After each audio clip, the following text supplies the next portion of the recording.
السلام علیکم ورحمۃ اللہ وبرکاتہ۔ سامعین کرام، کیا آپ نے کبھی غور کیا ہے کہ بعض لوگوں کی سوچ حقیقت بن جاتی ہے، جبکہ بعض لوگوں کی سوچ صرف ایک خواہش بن کر رہ جاتی ہے؟ حضرت واصف علی واصف رحمۃ اللہ علیہ فرماتے ہیں، انسان وہی پاتا ہے جس کا وہ اہل بن جاتا ہے۔ تو سوال یہ نہیں کہ آپ کیا چاہتے ہیں، بلکہ اصل سوال یہ ہے کہ آپ کس چیز کے اہل بن چکے ہیں۔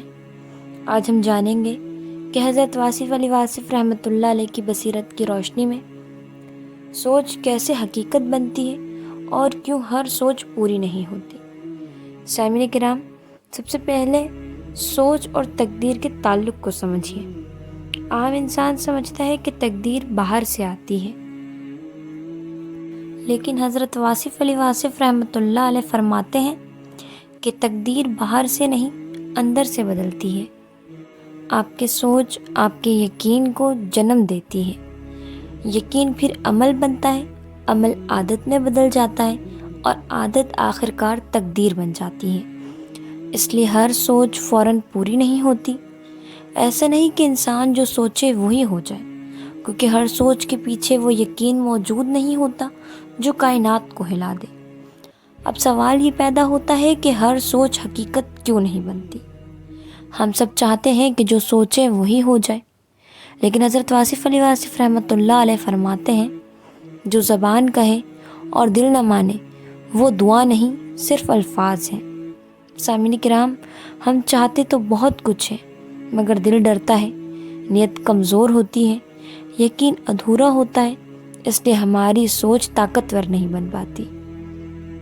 جب یہ تمام کمزوریاں ہمارے اندر موجود ہوں اور پھر ہم یہ خواہش رکھیں کہ جو سوچا ہے وہی ہو جائے، تو ایسا ممکن نہیں ہوتا۔ پھر سوال یہ ہے کہ وہ کون سی سوچ ہے جو حقیقت بن جاتی ہے؟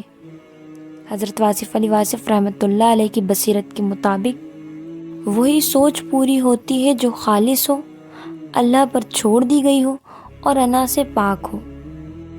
آپ فرماتے ہیں، جب بندہ اپنی خواہش چھوڑ دیتا ہے تو اللہ اپنی عطا نازل کرتا ہے۔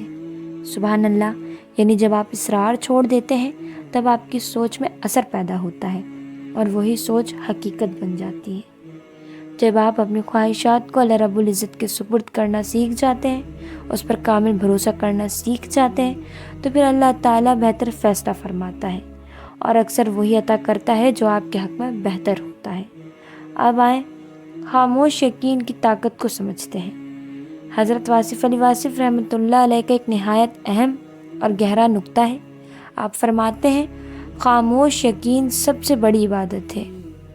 جو لوگ کم بولتے ہیں، کم مانگتے ہیں اور اللہ کی ذات پر بھروسہ رکھتے ہیں، ان کی سوچ میں شور نہیں ہوتا، اثر ہوتا ہے۔ یاد رکھیں، کائنات شور سے نہیں سنتی، یقین سنتی ہے۔ جب آپ کے اندر یہ خاموش یقین پیدا ہو جاتا ہے کہ آپ نے اپنی سوچ اللہ کے سپرد کر دی ہے، تو پھر وہ سوچ حقیقت کا روپ اختیار کرنے لگتی ہے۔ اب سوال یہ ہے کہ ہمیں کیا کرنا چاہیے؟ حضرت واصف علی واصف رحمۃ اللہ علیہ فرماتے ہیں، اللہ دینے میں کنجوس نہیں، ہم لینے میں نااہل ہوتے ہیں۔ اللہ رب العزت کی عطائیں بے شمار ہیں، لیکن ہمیں مانگنے اور لینے کا سلیقہ نہیں آتا۔ اگر آپ چاہتے ہیں کہ آپ کی سوچ حقیقت بن جائے تو خود سے چند سوال ضرور کریں۔ کیا میں اس نعمت کا بوجھ اٹھا سکتا ہوں؟ کیا میرا ظرف اتنا بڑا ہے؟ کیا میں اس نعمت پر شکر گزار رہوں گا؟ جب انسان اہل بن جاتا ہے تو پھر بار بار مانگنے کی ضرورت نہیں رہتی، بلکہ نعمتیں خود اس کی طرف کھنچی چلی آتی ہیں۔ سبحان اللہ، اب دعا اور سوچ کا فرق بھی سمجھ لیجیے۔ ہر سوچ دعا نہیں ہوتی۔ حضرت واصف علی واصف رحمۃ اللہ علیہ فرماتے ہیں، دعا وہ ہے جس میں شک نہ ہو۔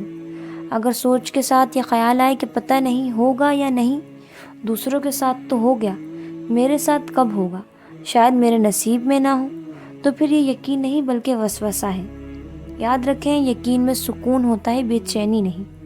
جب انسان اللہ پر کامل توکل کر لیتا ہے تو اس کا دل اطمینان پا لیتا ہے۔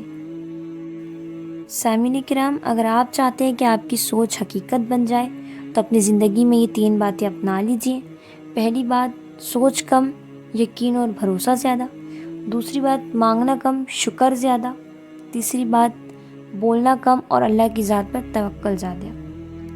حضرت واصف علی واصف رحمۃ اللہ علیہ فرماتے ہیں خاموشی میں وہ مل جاتا ہے جو شور میں نہیں ملتا، اس لیے اپنے اندر خاموش یقین پیدا کیجیے، اپنی سوچ کو دعا بنائیں اور دعا کو اللہ کے سپرد کر دیں۔